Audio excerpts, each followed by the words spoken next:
ইংৰাজীত কথা ক'বলৈ হলে বা স্পকেন ইংলিছত আমাক সৰু কিছুমান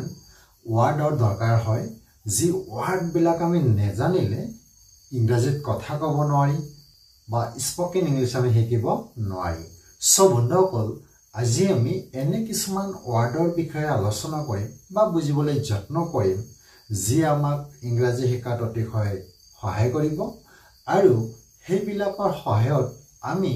কিছুমান সিম্পল সেন্টেন্স গঠন কৰিব পাৰিম যি সেন্টেন্স বিলাক আমি প্ৰায় কৈয়ে থাকো অথচ এটা ওয়াৰ্ডৰ কাৰণে হয়তো আমি সেন্টেন্সটো ক'ব নোৱাৰি ধৰক দে মানে হৈছে দিন আৰু এই দিনৰে আমি বহুত ওয়াৰ্ড গঠন কৰিব পাৰি সাপোজ দিনৰ ভাগত দিনৰ পৰ দিন বা দিনক দিনে বা দিনে দিনে এই ধৰণৰ যিবিলাক ওয়াৰ্ড আছে ন সেই ওয়াৰ্ড বিলাকৰ যেটা আমি মিনিং নেজানিম তেতিয়া আমি ইংৰাজীত সেই ধৰণৰ সেন্টেন্স বিলাক গঠন কৰিব নোৱাৰিম সো আজি আমি এনে কিছুমান ইন্টাৰেষ্টিং সেন্টেন্সৰ বিষয়ে আলোচনা কৰিম বা সেই সেন্টেন্স বিলাক ন আমি ইংৰাজীত কেনেকৈ ট্ৰান্সলেট কৰিব পাৰি তাক সহজ উপায়েৰে আমি কেনেকৈ ইংৰাজীত ক'ব পাৰি তাক বুজিবলৈ যত্ন কৰিম আপোনালোকে ভিডিওটো শেষলৈকে চাই থাকক নিশ্চয় লাভান্বিত হ'ব পাৰিব আৰু যদি আপুনি ইংৰাজীত অতিশয় দুৰ্বল তেতিয়া হলে এই ধৰণৰ সেন্টেন্স বিলাক বা ওয়াৰ্ড বিলাকে আপোনাক বহুত হেল্পফুল হ'ব যদি ভিডিওটো ভাল লাগে লাইক কমেন্ট শেয়াৰ কৰিব আৰু যদি চেনেলটো প্ৰথমবাৰৰ বাবে চাইছে তেনহলে চেনেলটো সাবস্ক্ৰাইব কৰি লব বলক এতিয়া আমি ভিডিওটো লৈ আগবাঢ়িছো মই ইয়াতে কিছুমান ওয়াৰ্ড লিখিছো যে অসমীয়াত লিখিছো আকৌ ইংৰাজীত সেইবিলাক ট্ৰান্সলেট কৰি দিছো আমি অসমীয়াত ক'ব পাৰো বাট ইংৰাজীত সেইবিলাকৰ মিনিংটো কি হয় এটা আমি বহুত হয়তো নেজানিব পাৰো ইমান ডাঙৰ কথা নহয় সো তেনে ধৰণৰ ওয়াৰ্ড বিলাকৰ বিষয়ে যে আমি আলোচনা কৰিম যিয়ে হয়তো আমাক বহুত সহায় কৰিব ইংৰাজী শিকাত সো প্ৰথম ওয়াৰ্ডটো লৈ আমি আগবাঢ়িছো ইয়াতে চাও দিনক দিনে ন দ্যাট মিন্স দিনক দিনে এই ধৰণে আমি কৈ থাকো তো এইটো ওয়াৰ্ডটো কি হয় ইংৰাজীত এটোক আমি কি বুলি কও ইয়াতে চাব ডে বাই ডে তাৰ মানে হৈছে দিনক দিনে এই ধৰণে আমি সেন্টেন্স বিলাক কৈ থাকো ন দিনক দিনে সো ইয়াতে চাও মই এটা সিম্পল সেন্টেন্স লিখিছো আৰু এই সেন্টেন্সটো আমি ইংৰাজীত কেনেকৈ ট্ৰান্সলেট কৰিব পাৰো তাক সিম্পল ভাৱে বুজিবলৈ যত্ন কৰিম ইয়াতে চাও যে দিনক দিনে ভাৰতৰ জনসংখ্যা বাঢ়ি গৈ আছে বা দিনক দিনে ভাৰতৰ জনসংখ্যা বাঢ়ি গৈ আছে ন এই সেন্টেন্সটো ইয়াতে লক্ষ্য কৰিব সাপোজ ইয়াৰ অৰ্থটো আমি নেজানো যে দিনক দিনে ইয়াৰ অৰ্থটো কি বুলি কয় ডে মানে দিন ন কিন্তু দিনক দিনে যেটা আমি ইউজ কৰিবলগীয়া হ'ব তো সেই ওয়াৰ্ডটো যেটা আমি মিনিংটো ক'ব নোৱাৰিম সো সেন্টেন্সটো আমি কেনেকৈ লিখিম ন সো সেই কাৰণে এই ধৰণৰ ওয়াৰ্ড বিলাকৰ আমি মিনিং জানিব লাগিব মিনিং পূৰ্ণ হলেহে আমি সেন্টেন্স বিলাক লিখিব পাৰিম সো আমি সেন্টেন্সক ট্ৰান্সলেট কেনেকৈ কৰিম ইয়াতে আমি প্ৰথমতে সাবজেক্টটো বিচাৰি উলিয়াব লাগিব যে ইয়াত কাৰ কথা কোৱা হৈছে আৰু সেই কথাটোক আমি প্ৰথমত লিখি দিম কিয়নো হেটো সাবজেক্ট হৈ যাব ন ইয়াতে চাব ভাৰতৰ জনসংখ্যা দ্যাট মিন্স জনসংখ্যাৰ কথা কোৱা হৈছে সো এটা আমি প্ৰথমতে লিখিম সাবজেক্ট হিচাপে ন সো ইয়াতে চাব যে ভাৰতৰ জনসংখ্যা ইয়াৰ কথাটো আমি আগত লিখিব লাগিব যে ভাৰতৰ জনসংখ্যা দ্যাট মিন্স এটা আমি সাবজেক্ট হিচাপে লিখিম তো জনসংখ্যা মানে হৈছে পপুলেশন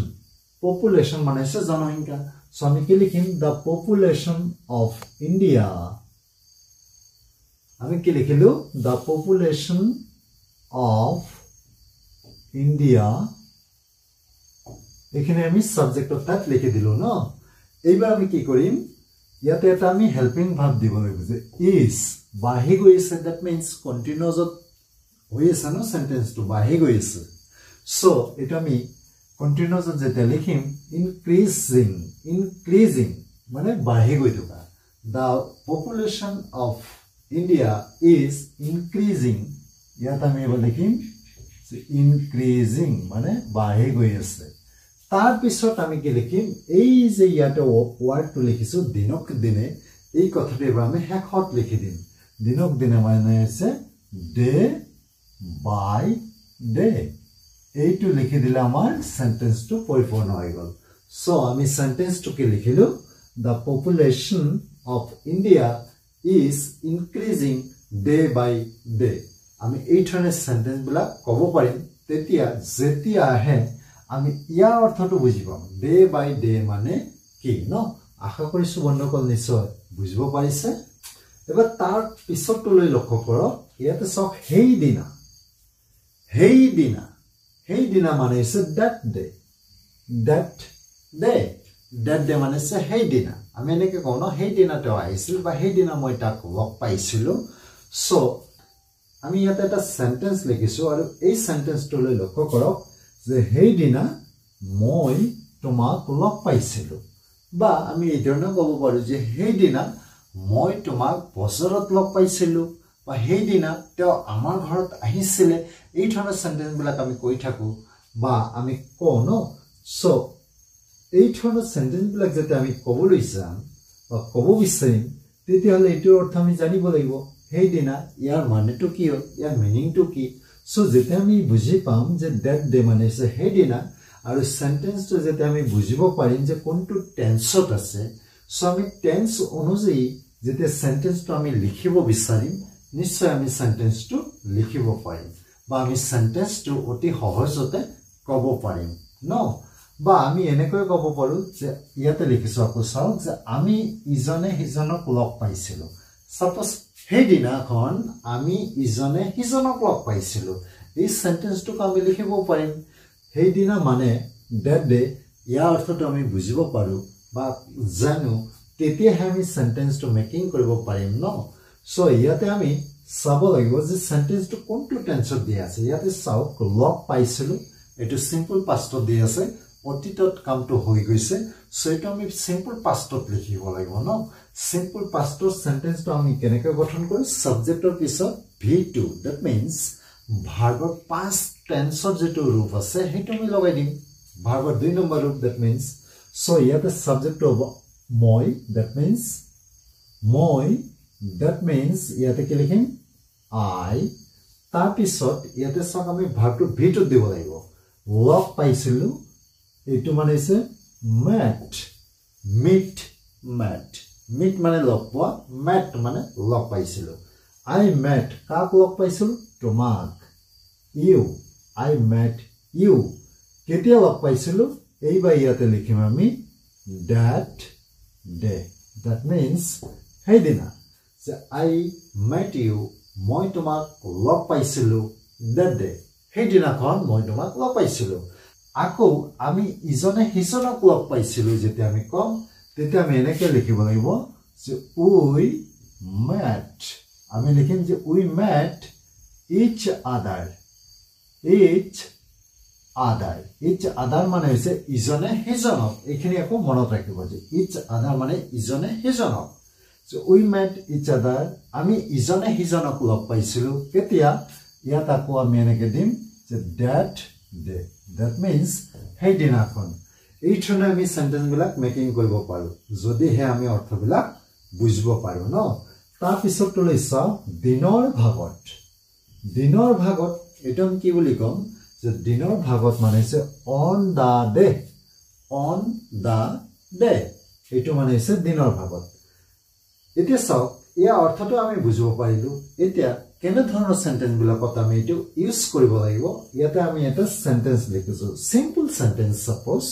যে দিনৰ ভাগত হি বাহিৰত কাম কৰে বা দিনৰ ভাগত মই বাহিৰত কাম কৰো বা দিনৰ ভাগত তুমি ক'ত থাকা আমি এই ধৰণৰ সেন্টেন্স বিলাক ক'ব পাৰো ন যেতিয়া আমি on the day ইয়াৰ মিনিংটো মানে হৈছে দিনৰ ভাগত that means দিনটোত এনেকৈ অৰ্থ কোৱা হৈছে যে দিনটোত তেতিয়াহে আমি সেন্টেন্স বিলাক মেকিং কৰিব পাৰিম সো এইটো সব যে দিনৰ ভাগত হি বাহিৰত কাম কৰে এইটো কোনটো টেন্সত আছে যে এইটো সক এটা ৰেগুলাৰ বুজাইছে ন যে নিয়মিত কাম এটা বুজাইছে that means যে বৰ্তমানত হোৱা কোনো কাম নিৰ্দেশ কৰিছে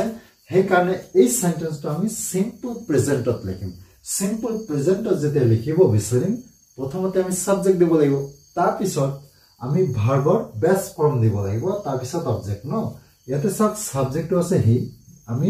সাবজেক্টটো লিখিলো হি তাৰ পিছত এইবাৰ আমি কি দিব লাগিব ভাৰ্ব দিব লাগিব ইয়াতে সব কাম কৰে that means আমি এটো দিম work আকৌ ইয়াত আমি as দিলু কিয়নো হেতু হৈছে থাৰ্ড পাৰসন সিঙ্গুলাৰ নাম্বাৰ যেতে থাৰ্ড পাৰসন সিঙ্গুলাৰ নাম্বাৰ হয় সাবজেক্ট টু আৰু ভাৰ্বটো আমি প্ৰেজেন্ট ফৰ্মত লিখিব বিচাৰো তেতিয়া ভাৰ্বলত as বা yes প্লাস কৰিব লাগে ন এইখিনি আমি প্ৰায় জানোই আগৰ ক্লাস বিলাকত এইবিলাক আমি আলোচনা কৰি আহিছো so he works তেওঁ কাম কৰে ক'ত কাম কৰে বাহিৰত that means outside মানে হৈছে বাহিৰত ন কেতিয়া কাম কৰে এইবাৰ আমি দিব লাগিব দিনৰ ভাগত that means on the day আমি ইয়াত দিলু on the day আমি সেন্টেন্সটো গঠন কৰিলো ন he works outside on the day যে দিনৰ ভাগত ক'ত কাম কৰে বাহিৰত কাম কৰে ন তাৰ পিছতটো লৈছো যে দিনে মানে হৈছে day after day that means দিনৰ পিছত দিন এনেকুৱা কথাটো so দিনে তুমি শকত হ'ব ধৰিছা that means দিনে তুমি মোটা হ'ব ধৰিছা so এই ধৰণৰ সেন্টেন্স বিলাক আমি যেতিয়া কম তেতিয়া কি লিখিব লাগিব ইয়াতে সব যে হ'ব ধৰিছা ন তো এই সেন্টেন্সটো আমি এনেকে লিখিম সাবজেক্টটো আছে তুমি that means you আমি এটো এনেকে লিখিম যে you are getting আমি কন্টিনিউয়াসত এনেকে লিখিম যে you are getting fat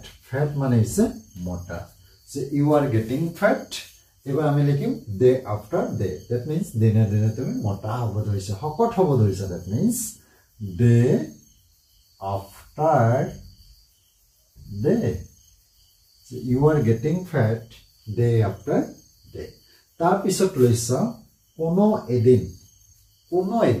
that means এদিনাখন ইথন আমি যেতিয়া কও তেতিয়া আমি নেকো on a certain day that means কোনো এদিন suppose কোনো এদিন মই তোমাৰ ঘৰত যাম এনেকে যেতিয়া আমি কম আমি এনেকে লিখিম যে I will go মই যাম কলে যাম যে I will go to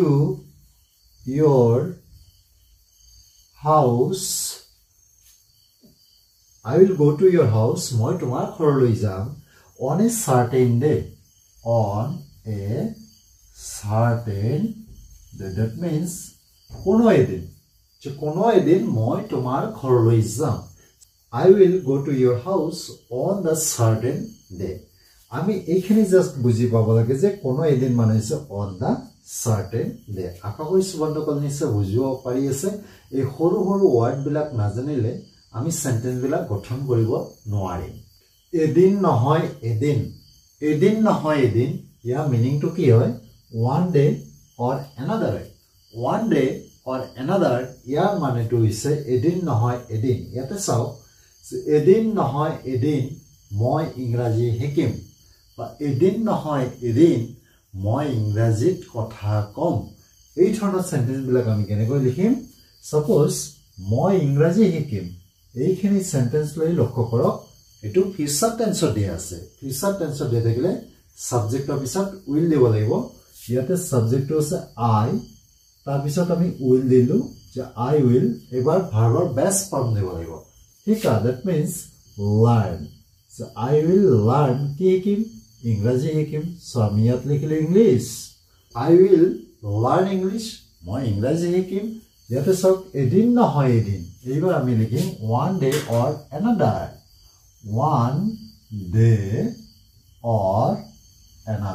আমি সিম্পল ভাবে সেন্টেন্স বিলাক গঠন কৰিব পাৰো জাস্ট এইখিনি অৰ্থ আমি বুজি পাব লাগে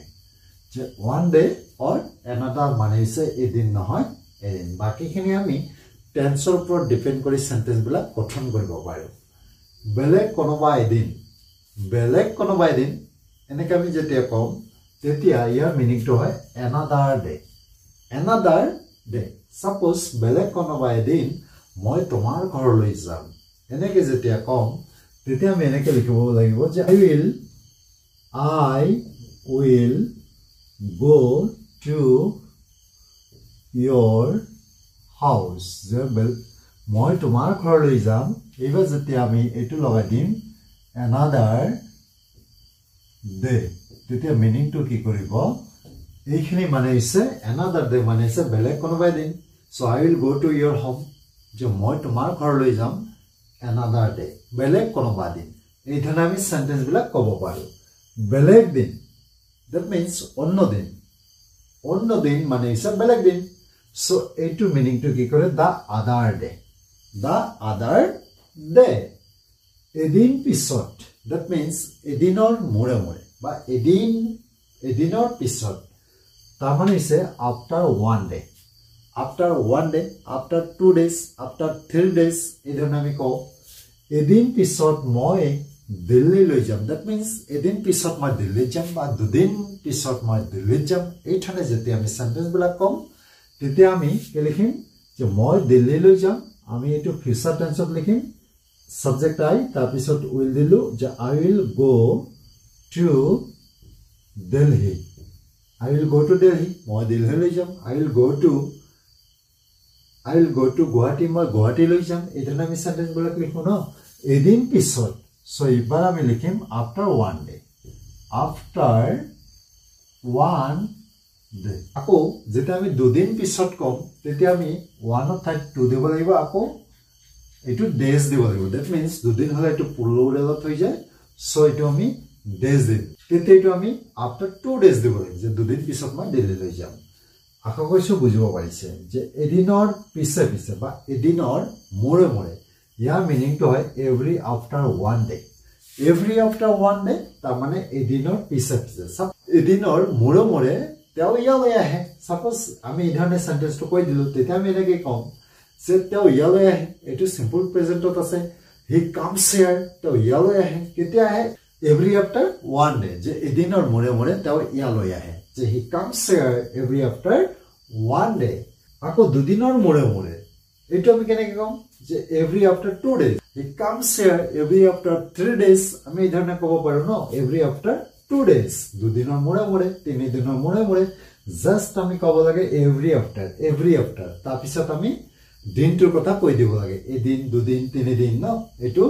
দিনৰ ওপৰত ডিপেন্ড কৰিব জাস্ট আমি every after টো মনত ৰাখিব লাগে তাৰ পিছতটো সক এসপ্তাহৰ মোৰে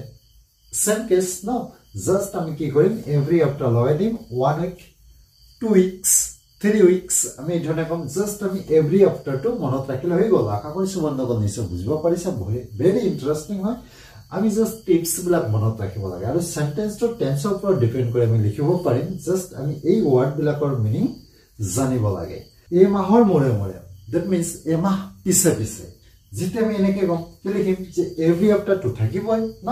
যে every after 1 month every after 2 months every after 3 months এই ধৰণে আমি সেন্টেন্স বিলাক ভেৰি সিম্পল ভাৱে গঠন কৰিব পাৰো